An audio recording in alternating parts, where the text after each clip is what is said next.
Hello there. Welcome. You can let your shoulders drop now. You've done enough for today. If it feels good, allow your jaw to loosen, the tongue resting heavy, the breath smoothing out all by itself. Let's take a quiet breath together. In for 4. 1, 2, 3, 4, and out for 6. 1, 2, 3, 4, 5, 6. Again, in and out. If the mind wanders, that's all right. Like a late night channel surf, we can always click back to calm. On a gentle, rainy evening, Daniel found the old card by accident. He had been tidying the drawer of stray cables and paper clips, the kind of drawer that hums with forgotten things, when his fingertips brushed a slick rectangle. The plastic had gone a little cloudy with time, but the raised letters were stubborn and proud. Starlight Video, member since 1999. The card made a soft shh when he slid it free. He held it like a small artifact, and for a moment the rain on the window sounded like white noise from a TV screen left on mute. In the quiet of his apartment, memories rose like the soft glow of a marquee after dark. The smell of popcorn butter, the hush of aisles lined with glossy cases, the steady hum of fluorescent lights that seemed to keep a sleepy watch. The card warmed in his palm as a name surfaced, patient and tender, Maya, his childhood friend with the curious eyes and quick, crooked smile. They'd shared so many Friday nights under that same neon sign, Starlight Video, arguing gently about which movie to take home, then agreeing to rent 2 because picking just one felt a little like leaving a friend out in the rain. He turned the card over. On the back, in fading blue pen, someone had scribbled D plus M equals triple feature, and a tiny star. He'd forgotten they'd made that promise. Maybe they'd made 100 small promises and let them slide away as the world sped up and the aisles gradually emptied. There had been a misunderstanding once, a small one that felt big at the time. Words left hanging like credits rolling too soon. They drifted apart. New phones, new logins, new lives. Yet the card remained, sleeping in the drawer, like it had been waiting for his hand to find it. Daniel walked to the window. Outside, the rain was friendly, a silvery veil across the streetlights. He remembered the storefront, the narrow door with a bell that gave a polite ding, the poster of a classic romance, the old TV near the counter that always played trailers with the sound low. He wondered if Starlight Video could still be open. There had been rumors that the last video store in town was clinging on, cared for by the older couple who loved their shelves like a garden. He lifted his phone and typed Starlight Video Hours. The search results were sparse, a familiar face in a crowd of streaming links. But there it was, open until midnight on Fridays. He felt something soften inside, like a knot untying. He imagined walking in, the bell saying hello, the carpet sighing underfoot, the cases whispering, "Pick me, pick me." He pictured asking if he could host a little farewell gathering, a last movie night, he'd call it, for anyone who still wanted the ritual, choosing together, waiting together, letting a story fill the room like warm air. He thought of Maya again. They hadn't spoken in years. Still, the idea came like a gentle, steady light. Invite her. Invite her for one more evening of slow decisions and shared popcorn and glances that say, "This part is my favorite." Not to fix everything in one night, not to rewind life, but to sit beside the past and let it be tender. He imagined the way an apology could be a soft blanket draped over old disagreements, not heavy, just warm. The rain deepened, a soft hush against the glass. He set the card on the table and made tea. The kettle clicked and purred, and when it was ready, he poured with care, listening to the quiet music of water meeting mug.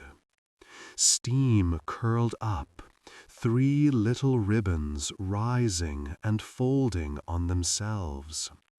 He wrapped his hands around the heat and stood for another moment at the window, thinking of the aisles labeled drama, comedy, family, and the secret thrill of wandering to foreign or staff picks, like stepping into a new alley lit with fairy bulbs.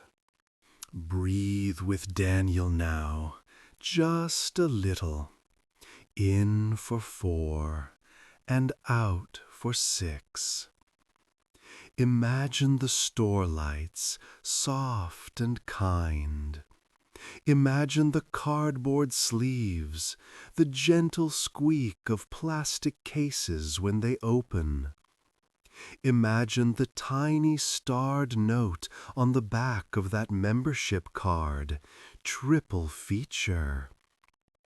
There is no rush. Even time, the swiftest thing, seems to slow down when it settles among rows of stories. It sits on the edge of a shelf, swinging its legs, listening to the rain. Cup in hand, Daniel opened his contacts and found Maya's name still resting there like an unplayed track. He didn't press call, not yet. Instead, he typed a message, then deleted it, then typed again, each word chosen as if he were picking a movie from a tall, careful stack. "Hi, it's me. Found our Starlight card. Would you come to the last movie night at the shop? I'll bring popcorn, no pressure. I'd like to say hello." He watched the blinking cursor. Hello could carry so much if said softly enough. He saved the draft. and slid the phone away. The plan would be simple. He'd go to Starlight Video, see if the owners might like the idea, make a small sign, maybe put out a bowl of wrapped candies that crinkled softly when you reached in. He'd ask if they had a working VCR in the back for a vintage touch, though he knew the shelves had been mostly DVDs for years. He would choose 3 films the way he and Maya used to. One for comfort, one for laughter, and one that would linger like the last glow on the ceiling before sleep. The tea cooled pleasantly. The rain eased, like a curtain slowly drawing back. The evening hummed. It was enough for now to have the card on the table and the thought in his chest, to feel the old bell waiting, the aisles waiting, the apology waiting, all of them patient and unafraid. He closed his eyes and pictured the neon sign, its blue star blinking in a slow, steady rhythm. Shh, shh. As if the store itself were breathing with him.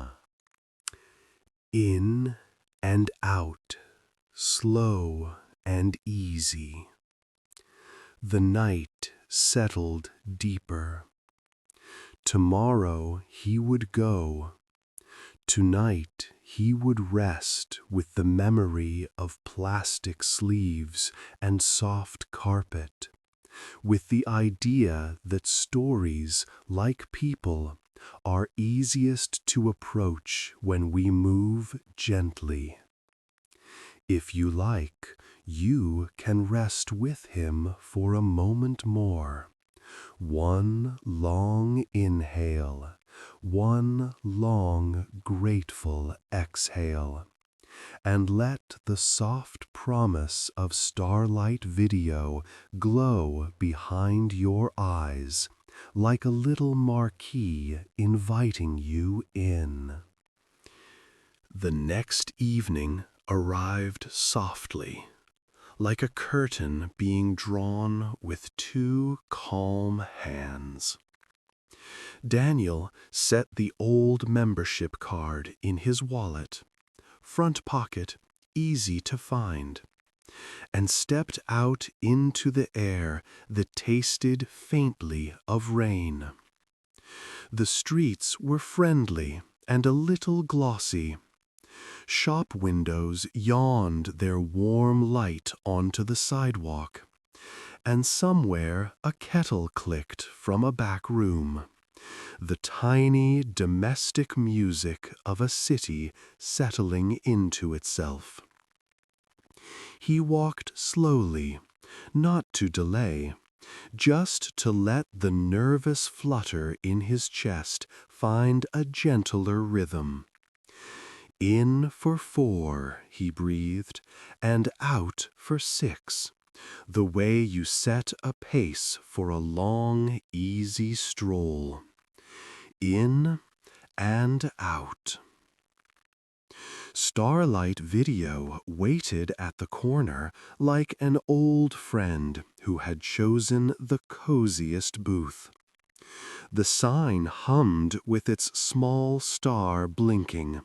1, 2, then resting, as if it knew there was no hurry tonight.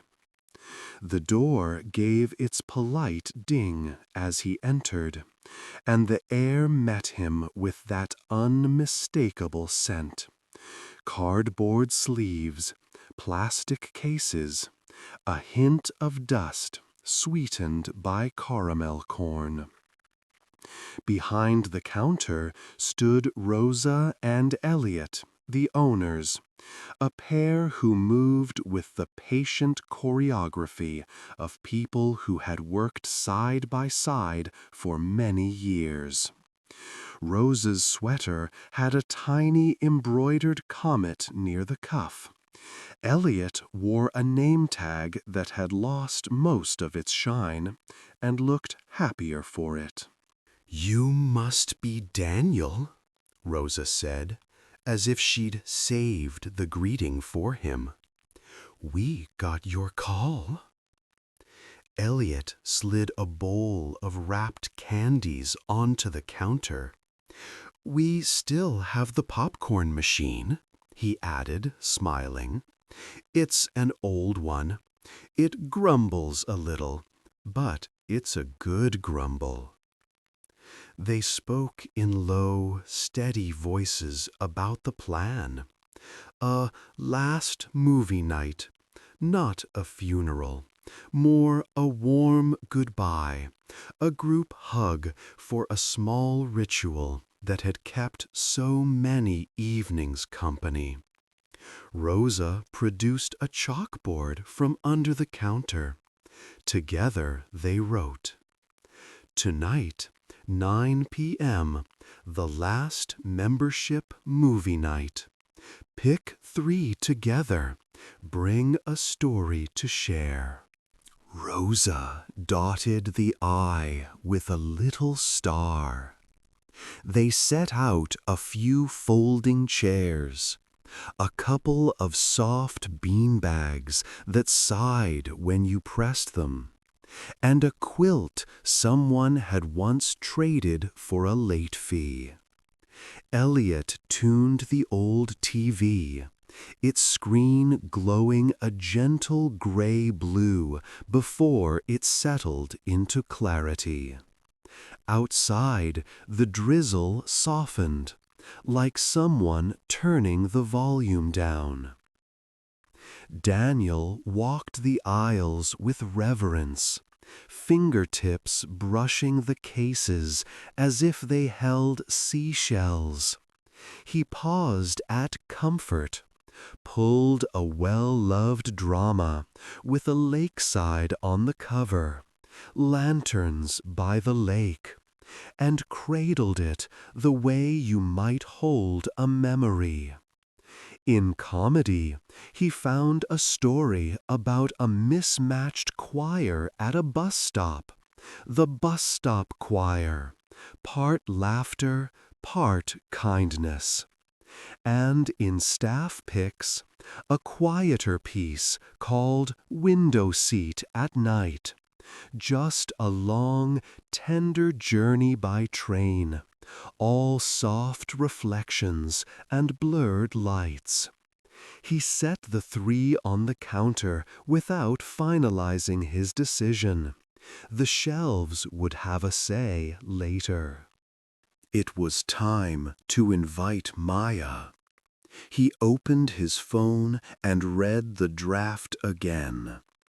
"Would you come? I'd like to say hello." He added one small line, "I found our star," and pressed send before the courage could seep away. The message slipped into the world like a paper boat set on a still pond. The first guests drifted in the way fog remembers how to be a river. There was Lila, who taught ceramics and wore clay under her nails like pale moons. There was Marco, a mail carrier on his day off, who missed the feeling of choosing. Joan from the library, who had carried in a thermos and a stack of napkins as if the night had called her by name. People murmured greetings, then fell into that hushed browsing that is not silence at all, but a shared language of and oh, and little thumb strokes against glossy plastic. Elliot coaxed the popcorn machine to life. It answered with a friendly p-p and a sleepy tumble of kernels turning into a cloud. Daniel's phone buzzed in his pocket, and then he kept very still. He read Maya's reply twice before he felt it, a warm weight settling over the small flutter in his chest.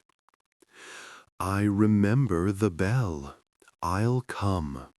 I'm bringing us a good apology.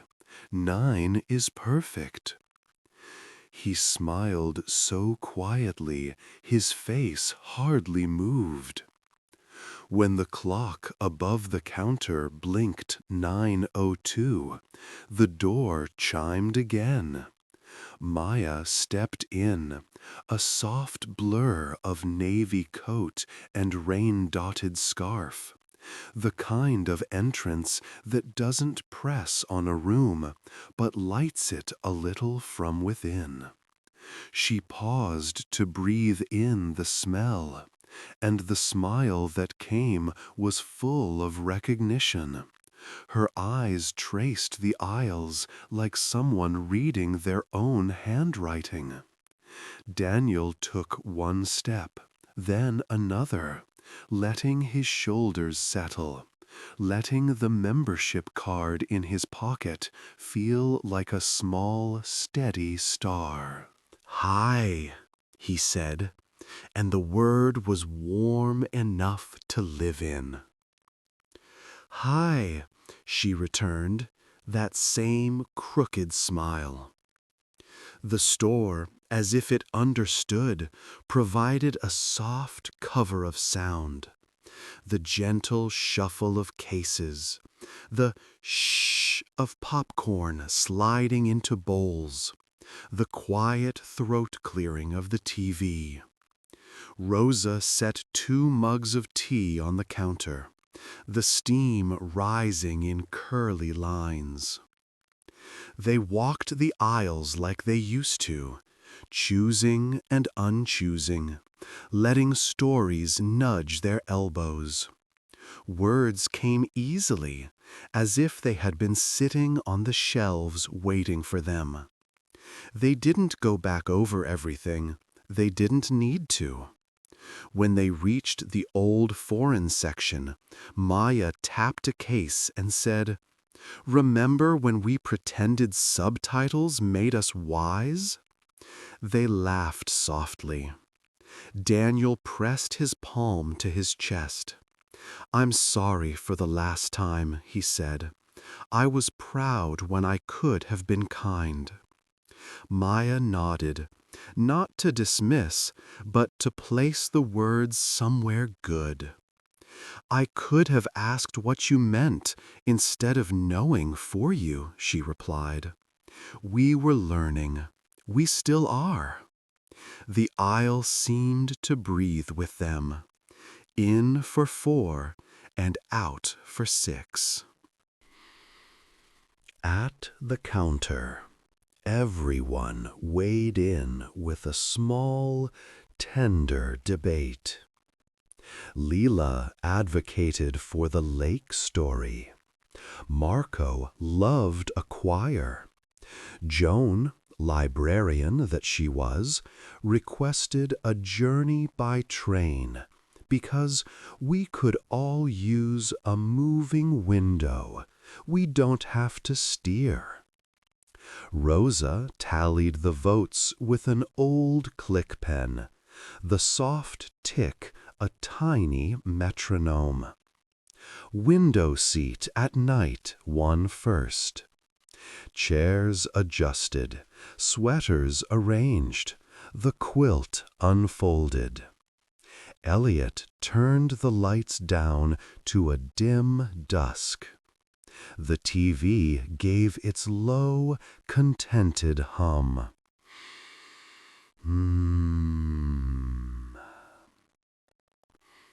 The movie began like a gentle river entering a long, open bend. People relaxed without insisting on it. There was the small music of a room leaning into comfort. Popcorn rustle, a sigh settling into a seat, the unwrapping of a candy that took its time. Daniel and Maya shared a bowl. Their fingers met once, the touch a quick spark that warmed without needing to flare. They watched city lights drift past train glass, watched reflections shimmer and overlap, watched strangers become familiar simply by sharing a frame. Between films, Rosa invited anyone who wanted to write a note for the staff picks shelf. The notes were short and brave, a handful of words with the weights in the right places. For when you're homesick for a place you haven't been, for remembering your hands can make vessels for warm soup. Maya wrote, for finding the softest seat in your own company. Daniel wrote, for when an apology is a bridge and the river is calm. The chalkboard glowed under the star. They chose the bus stop choir next. Small jokes, glances that said, "We got this," songs that started in whispers and never needed to get loud. Some moments were almost laughter, and moments that were the warm sigh after. Time didn't stop. It just loosened its tie and sat down with them, sharing the popcorn, swinging its legs. As the second film ended, Elliot refilled the kettle, and Rosa dimmed the lights another shade, the store drifting toward the quiet hour when even neon likes to blink slower. Maya leaned close, voice low as a secret kept kindly. "We could do the lake last," she said. "Or we could save it for next time, just to give the night a place to point." Daniel felt the idea land and purr. "Let's save it," he agreed.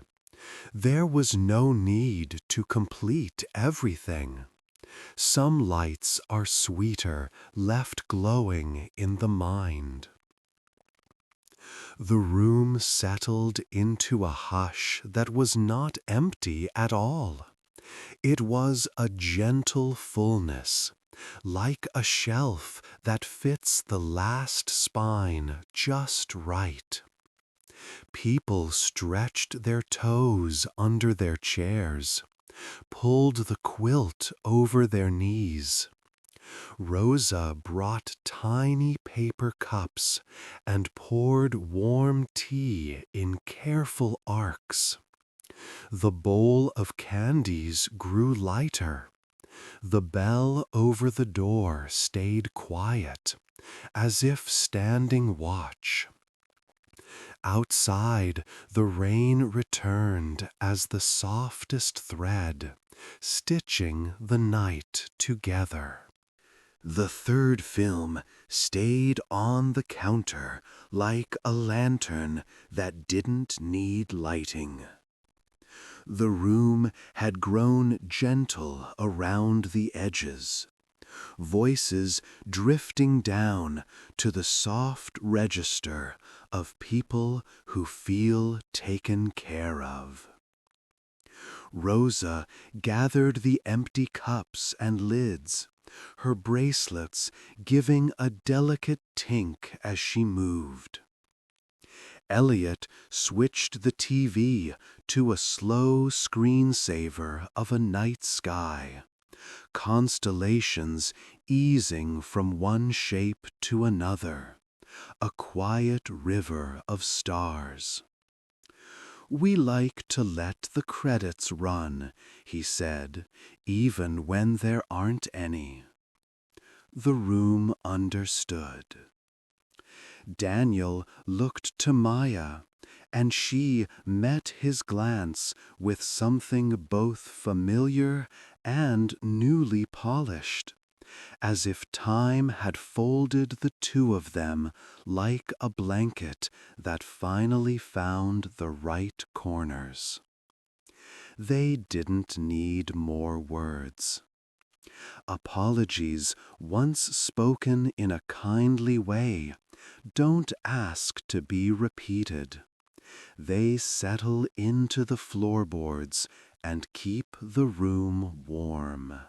Rosa brought out a small, square stamp from under the counter, its rubber face inked in a navy, the color of midnight, just before the moon climbs. "We never used this," she said. "Saved it for a night that felt like a story." She flipped over Daniel's old card and pressed the stamp there with a tender, even pressure.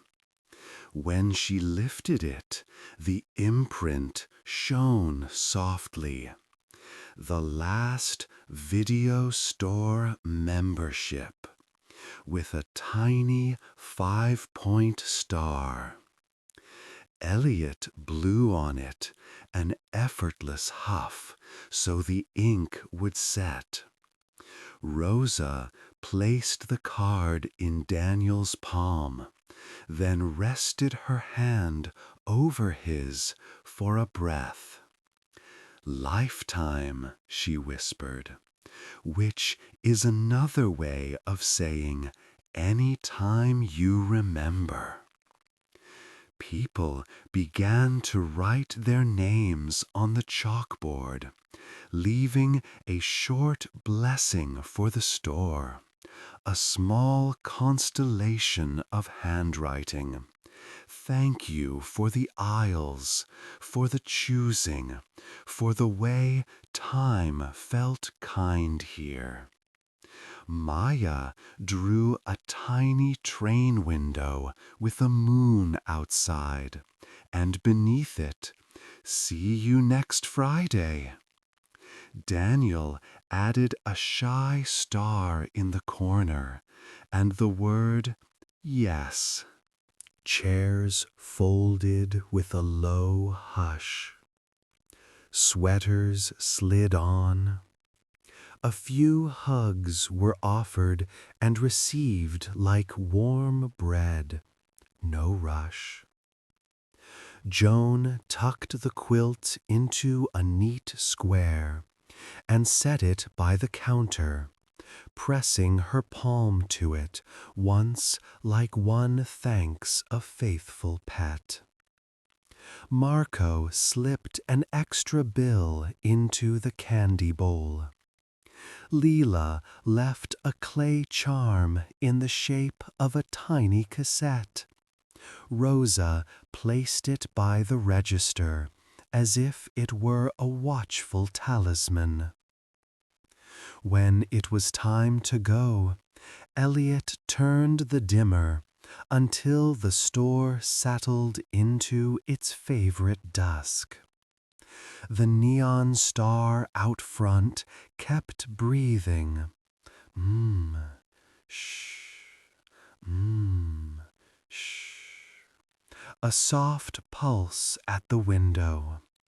The bell made the quietest note as guests stepped into the gentle night. Outside, the rain stitched fine silver threads between awnings and street lamps.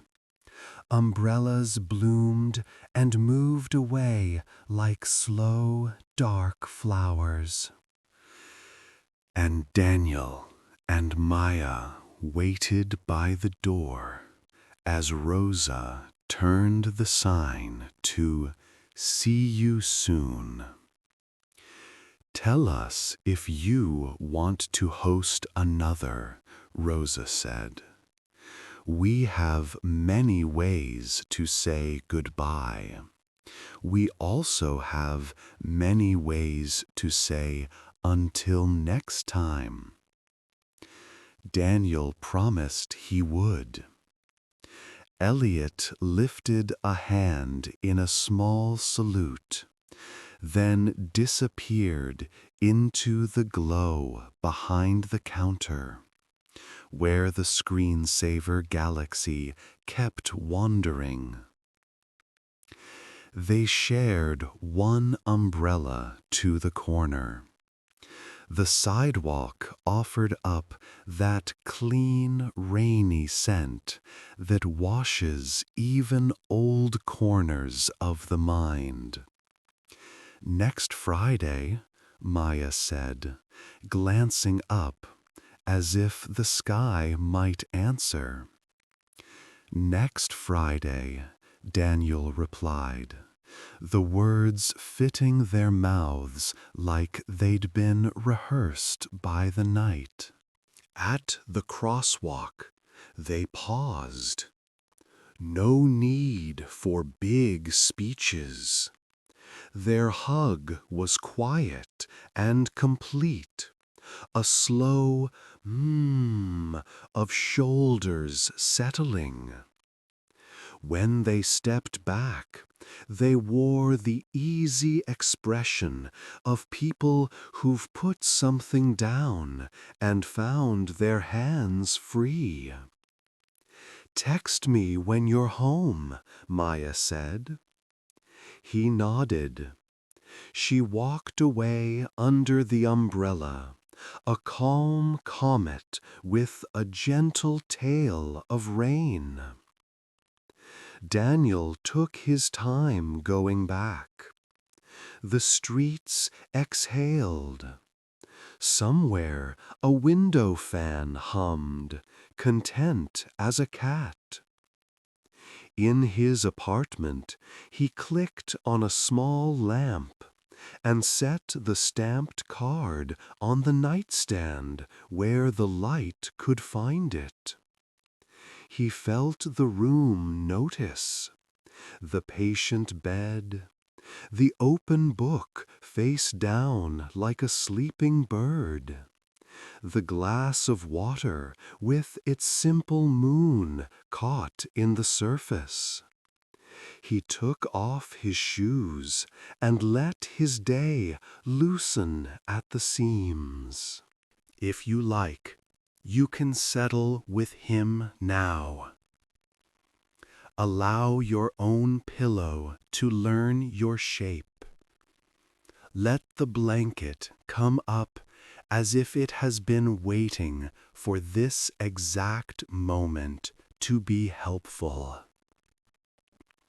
We'll take one soft breath together. In for 4. 1, 2, 3, 4. And out for 6. 1, 2, 3, 4, 5, 6. Again, the same easy rhythm. Imagine the neon star outside Starlight Video blinking in time with you. On the inhale, it glows. On the exhale, it rests. Daniel lay back and felt the long, even line of the day become round and quiet. He pictured shelves as gentle ribs, holding a chest of stories. He pictured the train window from the film, the world passing without asking for anything at all. In your own mind, you might sit by that window now. The seat is warm. The glass is a soft mirror. The night beyond is friendly, stitched with small lanterns and the occasional late kitchen light. You do not have to steer. You do not have to decide. You can let the movie of the world play on low while you get ready for sleep. A slow, kind body scan now, like walking a familiar aisle. Forehead smooth, eyes heavy, jaw unhooked, tongue resting. The soft hinge where neck meets shoulders, loose, floating. The broad quiet of the chest. The steady, grateful weight of the arms. Hands, those good hands, unclenching. The warm bowl of the belly. The hips like stones in a clear stream, perfectly placed. Thighs lengthening, calves unspooling, feet warming from the inside out. If a thought comes by, let it browse a shelf, and then wander on. The store is open for it, but it doesn't need to check out a thing. We'll count down, as if passing 5 cozy sections on the way to the back corner where the beanbag waits. 5. The aisle of comfort, where everything you need is right here. Inhale and glow. 4. The aisle of laughter, the small smile that stays even with your eyes closed. Exhale and rest. 3. The staff picks, where kind people have left notes just for you. Inhale and soften. 2. The window seat, the world sliding by like a lullaby. Exhale and drift. 1.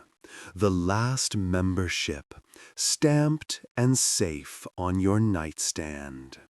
Inhale and glow. Exhale and sleep. The rain goes on, stitching the dark with silver. The neon star keeps its slow conversation with the night. Somewhere, Rosa is turning a key with a careful hand. Somewhere, Elliot is checking the popcorn machine, listening to its good grumble before he says goodnight. Daniel's phone buzzes once. Home, Maya writes. He smiles and types the same. The words find each other and rest. You are welcome to rest now, too. The credits can run as long as they like. Nothing more is needed. Let the breath be the softest soundtrack. Let the stories on the shelves borrow your worries and file them quietly alphabeticized under gone for now. The room is dim, friendly, and yours. The star blinks, and rests. Shh.